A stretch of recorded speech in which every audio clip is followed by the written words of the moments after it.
guys, welcome to the Front Yard Container Gardening Garden Tour. So there's going to be a combination of full sun combinations, shade combinations, and I hope you guys can get some good ideas and some maintenance tips. I'm going to share some maintenance tips and how to control some of your really vigorous varieties. Here are our largest window boxes. Every year we try to do a really unique combination, and this year I wanted to go more lime and citrusy feeling, and we shared this combination in a video, and I'll pop that right up here if you didn't get a chance to see that, with all of the combination names for you in that video. But I wanted to do kind of an update on how we maintain this. One big question that a lot of you have is, how do you keep your cannas clean and how do you cut the old flower off? So I'm just going to go ahead and show you that little tip really quick. These are our cannas up here. It's the South Pacific cannas, so they don't get overly tall and large. They only get anywhere from about 24 to 36 inches, and this one here is the color Scarlet. So right here we have a canna flower, and they come off of one canna. The cannas just keep shooting up new growths and shoots, and each one has one stem of flowers, but it gets multiple flowers on it. So right here, this one's done. So I'm going to go ahead, and you can see that there's another bud coming. So I'm going to cut it right up to the stem with that bud. Okay. Once that one's done, then I'll cut that to the other flower right there. But I'm going to leave that because that's still coming. Let's say that all of the flowers are spent down there and it's time to get rid of all of them. Then what I do is I actually just cut right up to here, and then the foliage will just stay nice as a foliage, and then all of the new green shoots create another flower. So I've been actually having to maintain from the inside of the house. Hello up there. So a lot of times now I have to come into the house to maintain the cannas. And because this still has a lot of buds coming on it and the flower's still beautiful even from far away, I'm only going to go ahead and clean it up. So all I'm going to do is take off the brown dead flowers just like that. I'm going to push them forward because I don't want them in the room, in the house. And we're just going to clean those off and then leave the rest on there because there's still a few buds on there. And then once that's all the way spent and it's all the way finished, we're going to take it down to the main stem of those flowers. If you can see. Can you see that? Got it. Okay. And then once this one's all done, they're all done, then we go ahead and cut it all the way down to the next set of flowers. When the flowers are all done, then the stem is done. I just go through and pull off the dead ones. Here we go. Okay. And then I go ahead and I also pinch this coleus here. You want to make sure that it doesn't get too tall and taking over everything, because it's fine if it keeps getting taller, but I like it to bush out. This here could have easily just gone right up. This is the wasabi coleus, but I wanted it to bush off the side, so immediately I started pinching it. And that's just taking off the tip of the plant, which I've showed you in one of our last videos. And by doing that, it stops it from growing up and forces it to bush out, because along the stem there's all kinds of growths, and that way this will force those little growths to grow out.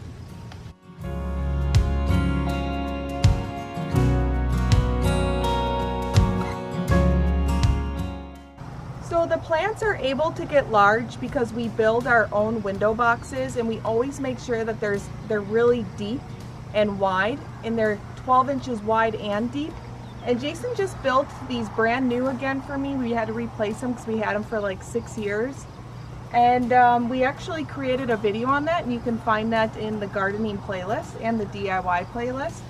But that's why they are able to grow so large, is because there's so much room for those roots to grow, which also helps with watering.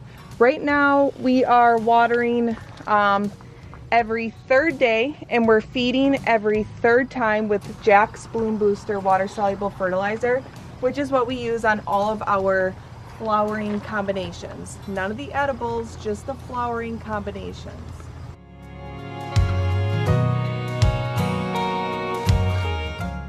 I always make make sure to remove old flowers that are just sitting on the leaves because they can create the leaves to become moldy or become a bad leaf. So if you remove that, it's just like putting, you know, like a plastic pool cover on lawn. It burns the lawn. That's what this can kind of do on the leaf. Over here we have a lot of our shade containers. This is under our front porch overhang, so not much sun gets here. It only gets the early east sun, and then after about a few hours it just gets a lot of shade. So these combinations are more for shade, and I've never shared these before, so I'm going to share some of the variety names with you right now.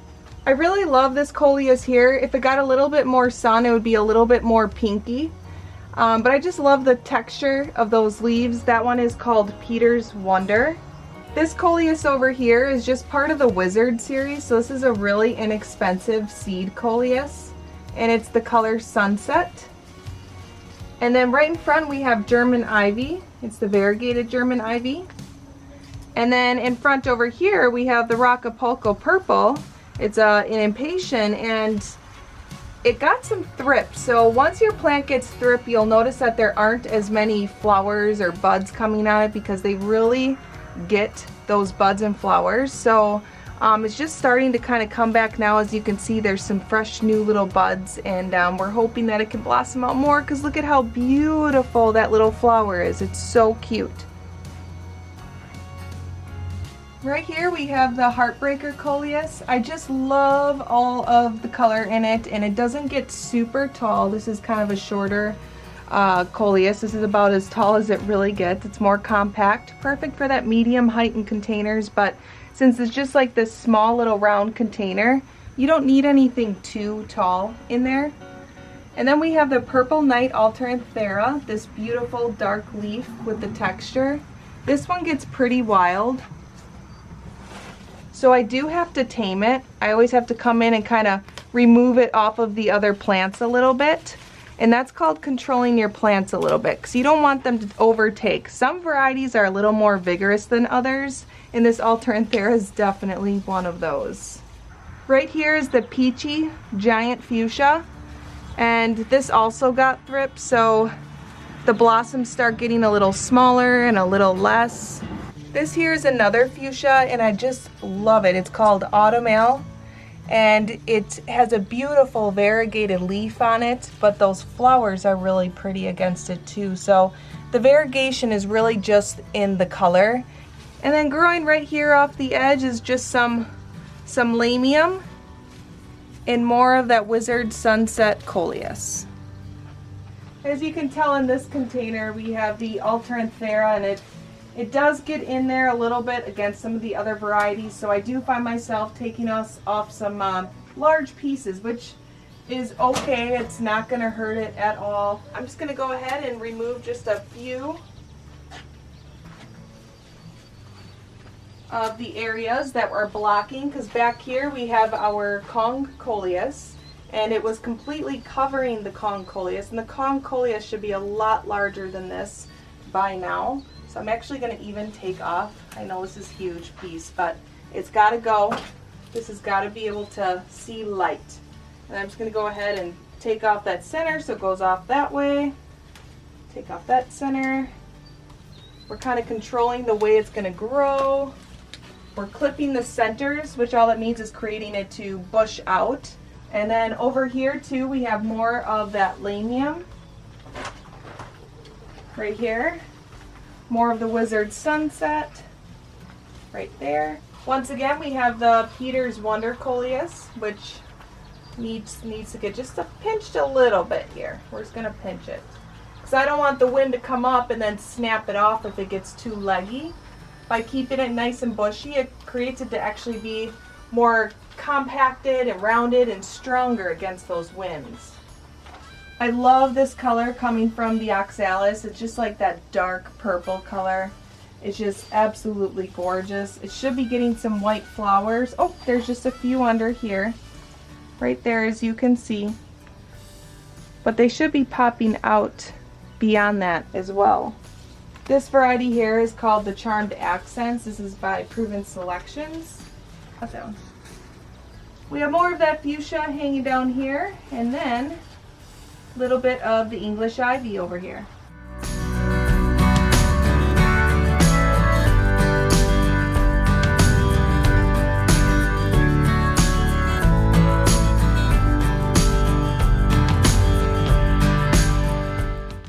I don't know if you guys remember these window boxes, but these window boxes were our old window boxes, and Jason was actually ready to go junk them in the back. And I was like, you know what? We don't have any landscaping on the front of the house yet, and we usually just put one big planter here, and it just kind of looks like out of place. So I'm like, let's reuse them and use them in the front of the border of the front on the house. And just kind of toss in whatever we kind of have. Just throw in like a hodgepodge of things, and this is it. This is what they turned out to be. And I'm so happy that we didn't junk them and that we used them, because it adds so much. And every year we grow a lot of extra flowers and we keep extras. So this was a big part of our extras. So back here we have the vertigo grass. This is a grass that we saved last season out of our window box from last season, and we have a video how we saved them and split them into so many grasses, and we grew them in the winter in our greenhouse. And here they are today throughout the gardens, and this is one of the locations that we have them in. They really create like a fountain effect, so you really kind of have to control them, because they could easily come forward and fountain over other varieties, and then they won't get any sun, and you won't have a really good combination of plants. It'll just quickly become just the vertigo grass. So I'm going to show you how I just go ahead and do that, and it's super easy. Right here is a great example of showing how it becomes a fountain over varieties, because underneath we have this beautiful flowering kale and you would never know it. So what I do is anything over top of it, I just bundle it like a little ponytail, and I snip it off like a really bad hairdresser. There we go. I just give it that nice little blunt cut. And yeah, some of the edges will get a little brown, but they'll be okay on the cuts that I made. You won't even notice, because then the flowering kale can finally see the sun, take off, and cover up that ugliness.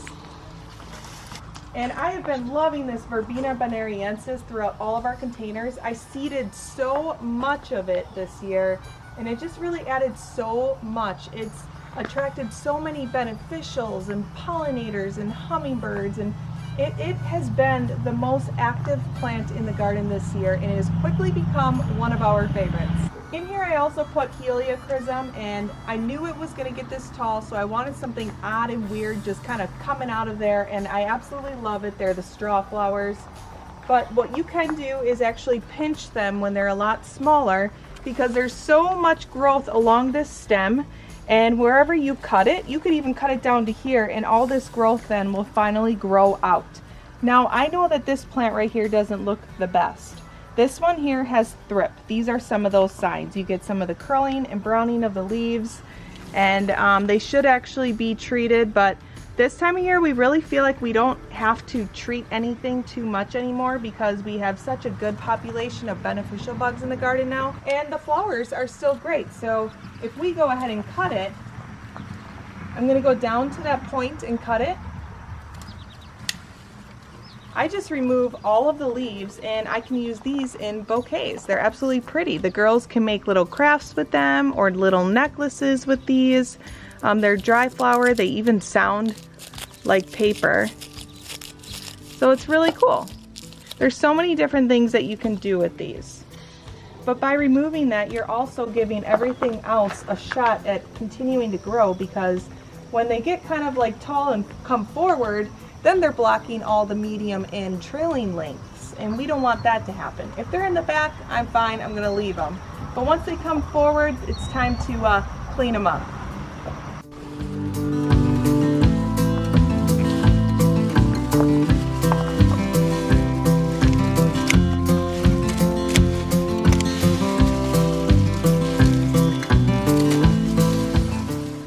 Right here, the Helichrysum is coming forward on the zinnias.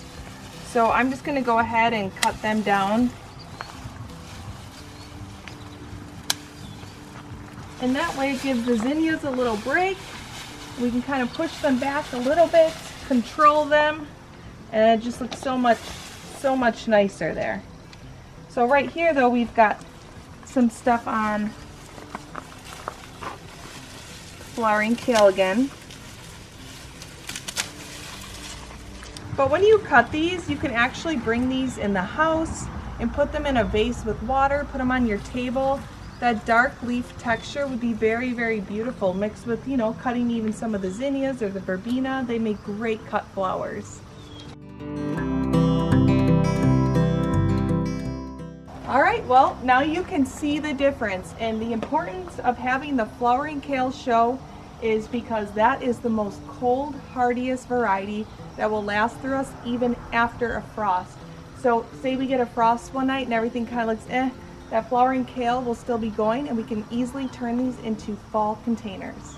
Here's another one of our front yard window boxes, but these ones are on the front of the garage, so these face more of that southeast corner, so they get a lot more sun.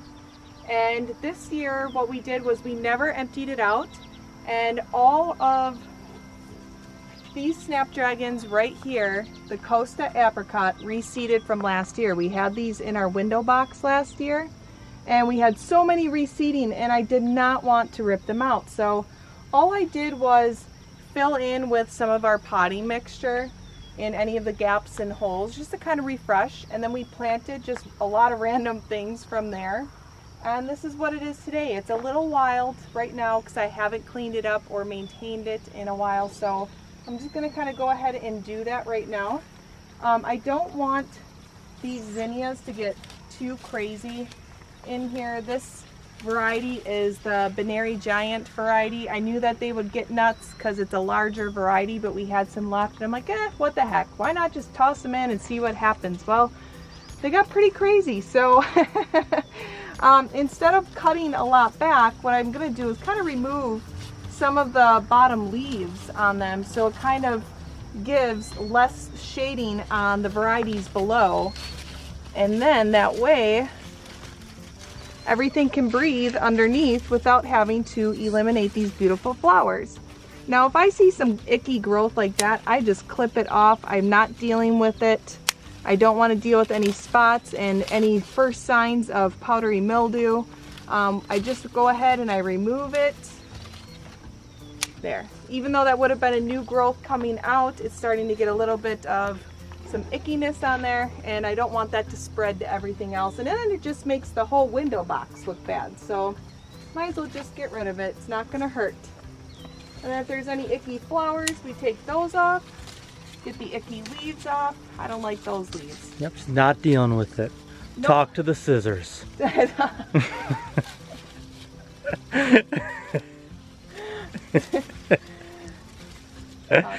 a good one. That's a new t-shirt idea. That's actually a great t-shirt idea, hon. Good idea.